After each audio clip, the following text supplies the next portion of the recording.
From time to time, I get calls from some acquaintances asking for my professional advice on some performance-related challenge that they are facing.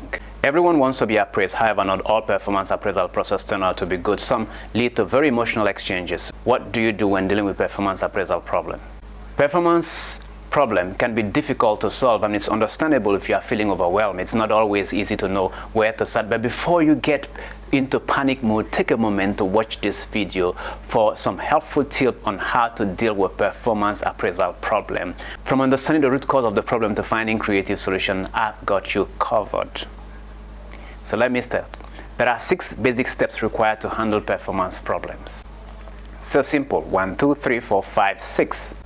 The first step is to maintain a people-first approach. Maintaining a people-first approach is very essential when dealing with performance issues. It's important to remember that the individual and their overall well-being is what is supposed to be at the forefront, and understanding that will help you a lot. That will help you to be able to go to the root cause and find solutions together and create an environment for growth. The person who is reviewing the appraiser should consider how well the reviewee, the appraisee, has done, and what the person has done well, where the opportunity for growth. No matter how crass a person is, except if that person has an attitude problem, that person should have been able to do a few good things.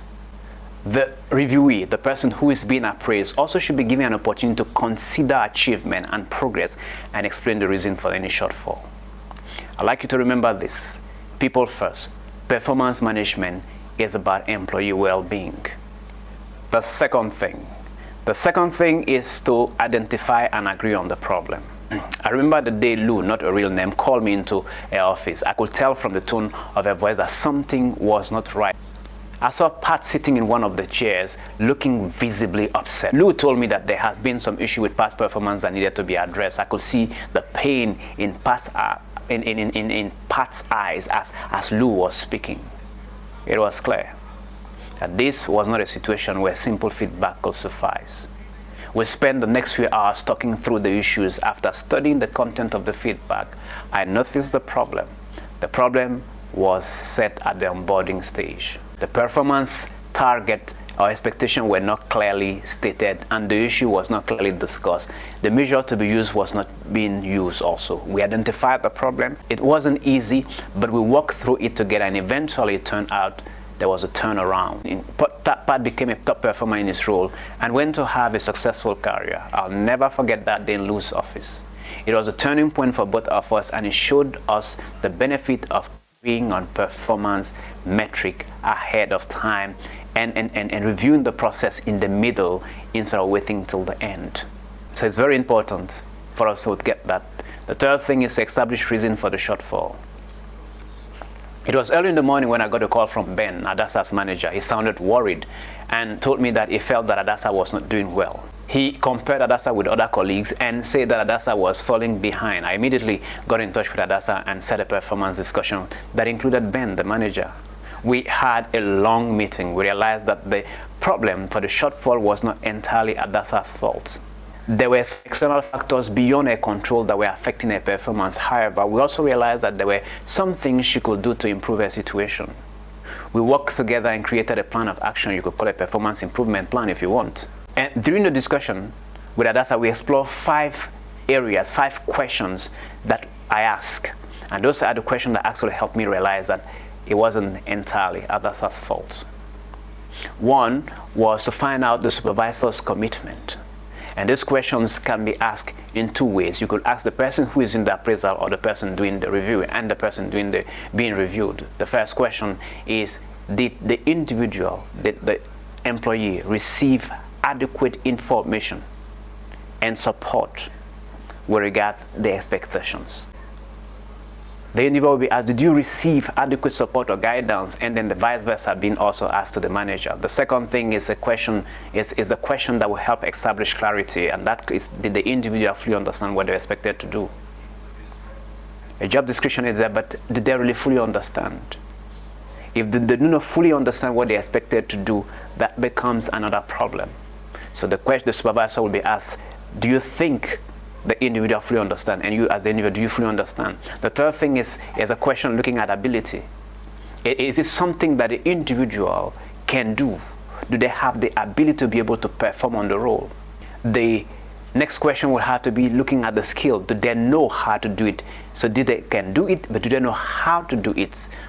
The how of what something is supposed to be done is one thing that requires skill. If they do not know how to do it, what has been done? And the final thing will have to be looking at the attitude. Some people are not just willing to change or to do anything. Thankfully enough, in Adassa's case, we realized that she had the attitude and the willingness to learn. It's very sad to note that in many cases, performance appraisal challenges can be attributed to one or more parties who are shying away from responsibilities. It's very crucial that managers engage in genuine exploration of solutions rather than witch hunting for blame. It's only through factual analysis and collaboration that we can truly agree on the reason for any given shortfall in performance. Remember, performance appraisal is equal to collaboration. The fourth thing is to agree and set goal with clear next action needed. The purpose for every discussion, performance-related discussion, is to move forward. Moving forward in performance management will include that the individual, the supervisor, or both of them agree on some point agenda. One will be agree to change behavior. This is very important, and it's up to every individual in the process. It's important in addressing performance-related challenges to accept responsibility of changing or adjusting behavior to be able to meet expected target or to work together in changing, in meeting those targets. The second is changing attitude. Attitude, they say, is key in everything. In one case, Karen, not a real name, was having a discussion with our common line supervisor about a job performance. Karen, was bold enough to tell me that the expectations were too high. In her own language, I cannot kill myself for work. Let him do whatever thing he wants to do. She even mentioned to the supervisor that he was being biased. The matter eventually went to the country director. At the end, the country director called in Karen and told Karen that he agrees with what the supervisor has said and has set as target, and that he was giving her a chance to prove herself. If she doesn't, she was going to get fired. Guess what? That same week, Karen's attitude to work changed. When it comes to successful performance process, the key is for both parties to be willing to adjust their attitude. And I think also HR should be very candid enough to be able to actually point that out to the parties, no matter who they are. Remember, performance appraisal means working together and change. The third point of it is to be willing to get a professional look at the situation, involve human resources. Whenever you get to the point where you are facing a performance challenge, a performance debate, do not be afraid to involve human resources. That because HR will provide you a third view, will give you professional advice, and they are actually the one who are actually holding the custodian of the policy. So don't go through that fight alone. Escalate it as soon as it starts happening. Number 5 is for you to resource the action. I worked with an organization for about a month. After a month, I was pleasantly informed that my performance was not up to standard and that they had to let me go. I felt frustrated, I felt angry. I tried to explain to them that I had asked for a laptop when I started, and they did not provide me with a laptop, and now they want me to go. So they did not provide me the tools. They did not resource the performance action. When discussing performance action, it's very important for us to resource the action. And resourcing the action means that provide the tools necessary, the coaching necessary, the training necessary, the facilitation necessary, the support necessary for the person to be able to perform well in their role. And the sixth thing is to monitor and evaluate. What cannot be measured is not worth it. Besides, we're actually being told that for performance objectives have to be smart, have to be specific, have to be measurable. That's one of the things. And have to be achievable. So the measuring part is very important. What cannot be measured is not worth starting. So it's very important for us to agree on timeline, to agree on checks in.